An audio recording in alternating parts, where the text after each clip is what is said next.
Olá, meu amigo, minha amiga, estamos de volta com mais um Portal do José. E com tanta coisa importante e dramática acontecendo fora do nosso país, e tanta coisa complicada acontecendo aqui dentro do Brasil, alguns fatos que envolvem a política e a criminalidade acabam escapando aos olhares da sociedade brasileira, como, por exemplo, o fato do ex-presidente da República, o inelegível, ter sido obrigado a comparecer hoje na Polícia Federal para prestar depoimento sobre alguns dos crimes pelos quais ele já começa a ser indiciado, começa a ser responsabilizado. Evidentemente, como toda pessoa muito acovardada depois que comete alguns atos absolutamente inconfessáveis, ele usou o direito de ficar calado. Aquela história de "e conhecereis a verdade vos libertará", está funcionando em sentido inverso. A verdade vai encarcerar a criatura com outras tantas que contribuíram para ameaças à nossa integridade física, à nossa integridade mental e à democracia aqui no nosso país.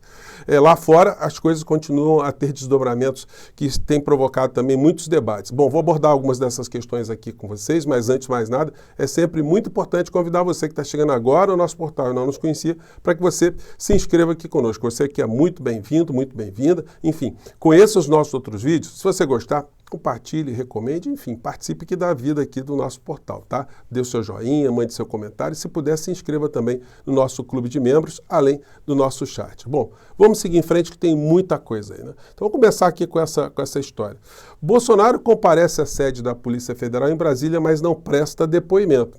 Ex-presidente foi intimado a depor em inquérito sobre grupo de empresários que defendiam o golpe de Estado e ruptura democrática em mensagens. Investigação tramita no STF sob relatoria de Moraes, o Alexandre de Moraes. Então, gente, é só história que vai comprovando que essa gente que estava no poder, eles estavam completamente sem freios e sem limites. Eles estavam fazendo tudo que os limites estavam sendo quebrados, uns atrás dos outros, na esperança de que, uma vez reeleito à presidência da República, todos esses crimes poderiam ser abafados e aí novas escaladas criminosas, né, contra todos nós, contra o nosso país, pudessem ter continuidade.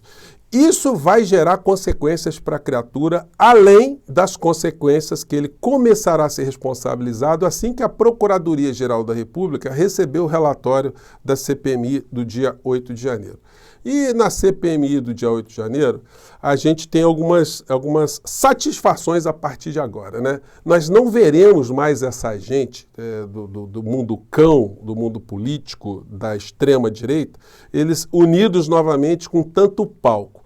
Essa gente eu tenho sempre sublinhado aqui para vocês, embora eles tenham essa coisa meio um tanto ou quanto caricata, psiquiátrica, na verdade eles cumprem uma função. A função é de distrair, sobretudo as pessoas do mundo conservador, as que se identificam com a direita, né?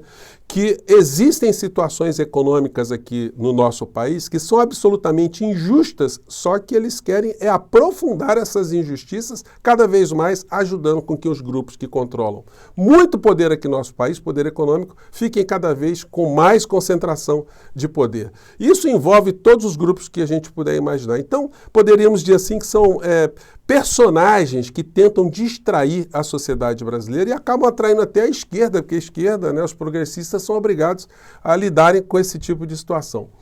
Para a gente ter assim, uma ilustração, né, do que nós estamos nos livrando, eu vou colocar aqui para vocês um trechinho da performance da senhora Carla Zambelli, que é uma das indiciadas ao final desse relatório da CPMI do dia 8 de janeiro. Vamos acompanhar aqui, gente. Se você não viu, acompanhe, porque é disso aqui que a gente está se livrando, tá? Vamos lá. Palavras, eu vou ter que quebrar o decoro, mas eu tô lendo o comentário. Tchau, pistoleira. Vai pra cadeia mamar a rola do teu presidente genocida. Pedi para a senhora evitar isso aqui na CPMI. Então é o seguinte... Eu estou lhe concedendo a palavra bem. Com todo respeito, mas isso aqui não é lugar de se falar pornografia. Não, tudo bem. A senhora, por favor, contenha a sua fala. Não é respeite esse ambiente, porque não é razoável a senhora vir para cá tratar. Sabe o que é essa fala? Essa fala é resposta não, de pessoas como esse senhor que me antecedeu e que diz que eu sou uma pessoa violenta, me chamando... Então ela está valendo ali algumas homenagens, entre aspas, né? Que ela tem recebido por aquilo que ela tem feito a favor do parlamento brasileiro, né? Enfim, Então, nós veremos menos essa figura, né, em destaque. Outra também que nós veremos com menos destaque, porque daqui a pouco ela vai ser responsabilizada também por algumas situações no mundo do crime, né? Ela tem algumas situações aí, sem falar em condenação, tem a condenação de 5 milhões de reais que o Ministério Público Federal está impondo a ela, por ela ter feito aquela patifaria lá na Ilha de Marajó, inventar aquela história com criancinhas e tal, para tirar proveito eleitoral, né? Mas ela hoje veio com uma pérola, né? E a gente está se despedindo desse tipo de entroncamento de criaturas esquisitas. Vamos ver aqui. Nesse sentido, eu não concordo, fui voto vencido ali dentro do grupo da oposição, porque eu não acho que a nossa polícia militar errou. Nossa polícia militar trabalhou com dados enviados pelo GSI. A culpa aqui é do GSI. A culpa aqui é do ministro do GSI e do chefe do ministro do GSI, que é o atual presidente da República, o presidente Lula. Por isso que no nosso relatório a gente pede um indiciamento. Que Bolsonaro... Olha só, então, o 8 de janeiro, tudo culpa do Lula, tá, gente? Os patriotas estavam ali de verde e amarelo, tudo camuflado, tudo de esquerda, com roupa verde e amarela. Eles foram ali a mando do Lula, tá? Para tentar destruir os prédios públicos, né? Enfim, é o que essa senhora aí, que é capaz de inventar situações que nem Júlio Verne ousaria, está dizendo aqui que foi colocado no relatório, inclusive com olas, né, e agradecimentos de Sérgio Moro, né? Mas ela avança aqui em mais insanidade. Vamos pegar mais um trechinho. Bolsonaro não era presidente da República dia 8 de janeiro. Não há uma imagem de Bolsonaro quebrando os prédios.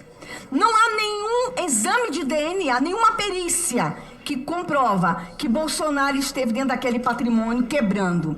E essa CPMI foi para investigar os atos de 8 de janeiro. Bolsonaro não tem nenhuma ligação com os atos de 8 de janeiro, mas Lula tem.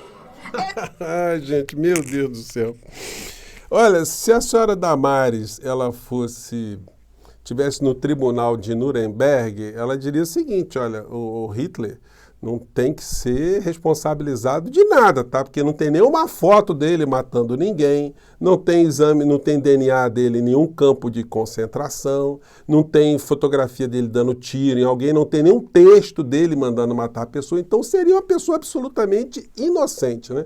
Pois bem, na cabeça dessas pessoas, as coisas funcionam mais ou menos assim, né? No mundo paralelo, com a verdade paralela e com a empulhação verdadeira que eles tentam colocar contra a gente. O deputado Nicolas, ele encerrou a participação dele também, é outro que a gente verá menos, né? Fazendo uma espécie de ameaça. Vamos ver aqui o que ele disse. Marco Feliciano, Abílio, sabe qual que é o desespero deles, delegado Ramagem? É que só tem 10 meses que a gente está aqui. A gente só começou. A vontade deles é de acabar com a gente. Ah, se eu pudesse colocar esse menino, essa criança, na cadeia. Se eu pudesse caçar esse menino pela democracia. Ah, se eu pudesse, né, senadora Damares? Mas deixa eu contar uma coisa pra vocês. A gente só começou. A gente só tá começando. Essa foi a primeira CPMI. E graças a Deus, a gente tá com muita força pra ir continuando. Sabe por quê? Porque eu sim, a gente pode andar livremente nas ruas. Ô, Nicolas, eu sugeriria o senhor bater um papo com o Roberto Jefferson e com o Daniel Silveira. Eles também falavam assim, como o senhor, tá? A situação para eles hoje não tá nada bacana, não, tá? E o senhor também está indiciado em outros inquéritos, né? E em outras investigações também. Então, é bom o senhor segurar um pouco a sua onda que... o senhor, de fato, como tem sido lembrado sempre, né, o senhor não é apenas um jovem, né, o senhor já tem idade para ficar muito tempo na cadeia, né, quem sabe o senhor aprenda alguma coisa lá. E essa gente segue quem? Sempre o discurso do depoente hoje na Polícia Federal, do que está calado, acovardado, com medo da hora da verdade chegar, né? Ele fez uma publicação. Não há mais o que argumentar, não trata-se de política quando se degolam crianças, estupram e assassinam mulheres e toda a esquerda brasileira não condena tais fatos. Então quer dizer que a esquerda do nosso país, ela apoia todo tipo de massacres, de violências. Então, gente, Esse é o tipo de antagonismo que esses criminosos fizeram na política aqui no nosso país. As pessoas que discordam deles, ou que os denunciam, eles tratam dessa forma, tentam criminalizar ou arrastar para um campo demoníaco, né? Um campo espiritual, um campo de coisas infernais, né? É o que sobra para essa gente. Além das teorias conspiratórias envolvendo sempre um medo e um pânico de coisas que não existem, como, por exemplo, a ameaça do Brasil se converter numa nação comunista. Então, é uma patifaria atrás da outra, né? E aí, sim, saindo desse tema e entrando aqui no tema internacional, tem algumas matérias aqui, eu vou compartilhar essa com vocês, que foi publicada no Jornal de Israel, que nos dá conta aqui da relação do governo o governo de ultradireita de Israel, de Netanyahu. Aí é interessante a gente sublinhar isso, né? Muitas pessoas não têm colocado, personalizado a responsabilidade das coisas que estão acontecendo no Oriente Médio em alguma pessoa.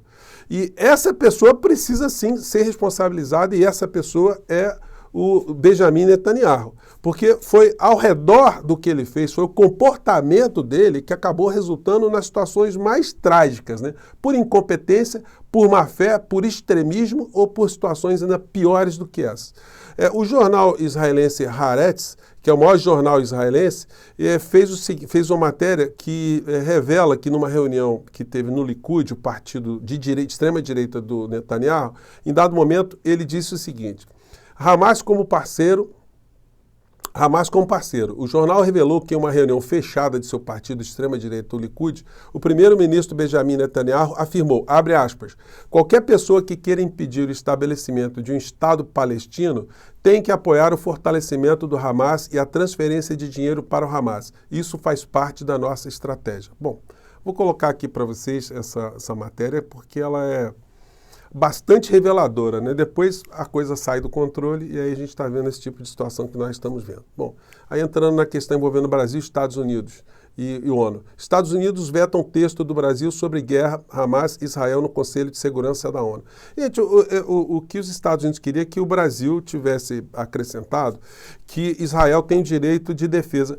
Mas é uma redundância, porque claro que isso está implícito. Qualquer país tem direito de defesa, mas aí os norte-americanos, né, o governo Biden, usaria qualquer artifício para não corroborar essa posição do Brasil, que foi seguida por 12 países, né, e 2 se abstiveram. Os Estados Unidos foi o único país que fez o veto. E agora está tentando fazer um puxadinho numa situação paralela, criar aquilo que o Brasil queria, né, que é o corredor humanitário. E aí as várias propostas do Brasil estão elencadas aqui, vou colocar uma matéria para vocês, que dizem aquilo que nós sabemos, né? A interrupção da guerra, criação de corredores humanitários, a soltura dos reféns, enfim, a possibilidade de entrega de alimentos, comida, enfim, o encerramento do corte de energia elétrica, de água, enfim, coisas que são colocadas nos tratados internacionais que o Brasil simplesmente sublinhou ali.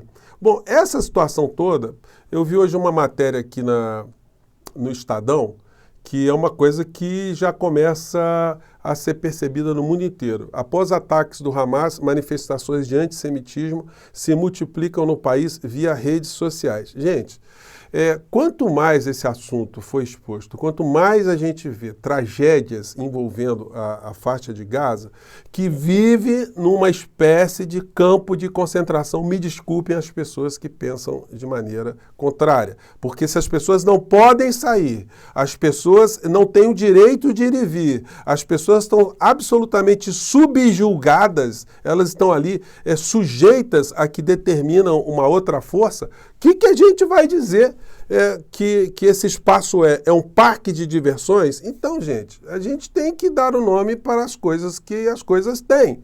E temos ali uma figura que está liderando esse processo todo, que é o primeiro-ministro lá de Israel. E aí a gente não tem como esconder isso.